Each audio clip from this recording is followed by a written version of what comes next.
ก็สามานานเขาลือว่าสาวหงงานตัดหนีเสียตัวเสียทีถือเขาหลอกลวงซ้ำสวงในดวงลือดีเขาลือว่าเศรษฐีย่ำยีแล้วหนีจากลาพออายได้ยินก็สาลือไปว่าน้องเจ็บซ้ำในใจเหมือนไฟเผาในอุลาผู้ชายคนใดทำให้น้องเสียน้ำตาไอ้นี้จะขันอาสาขอมาเสร็จน้ำตานาต่อแต่นี้คนดีน้องอย่าไว้วันถึงเขาคนนั้นจากไปอายจะหักไว้บ่นายนี้ลูกอยู่ในท้องของน้องบ่ต้องสิ้นหวังไอ้ขอเป็นพ่ออีนางขอเพียงนางน้องอย่าลายใจไอ้ขอสมัครเป็นคู่จอมขวัญขอเพียงแต่สาวงานตัดหนีน้องอย่าลายใจ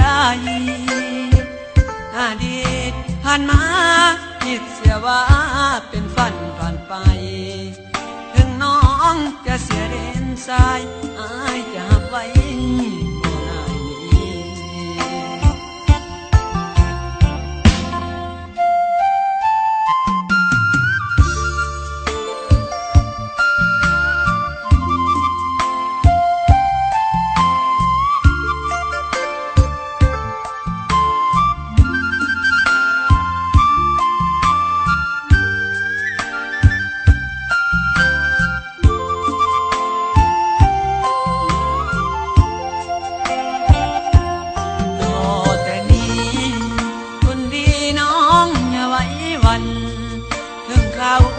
คนนั้นจากไป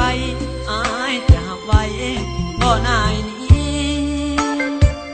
ลูกอยู่ในท้องของน้องบ่ต้องสิ้นหวังอายขอเป็นพ่ออีนางขอเพียงนางน้องอย่าลายใจอายขอสมัครเป็นคู่จอมขวัญขอเพียงแต่สาวงานตัดหนีน้องอย่าลายใจอดีตผ่านมาคิดเสียว่าเป็นฝันผ่านไป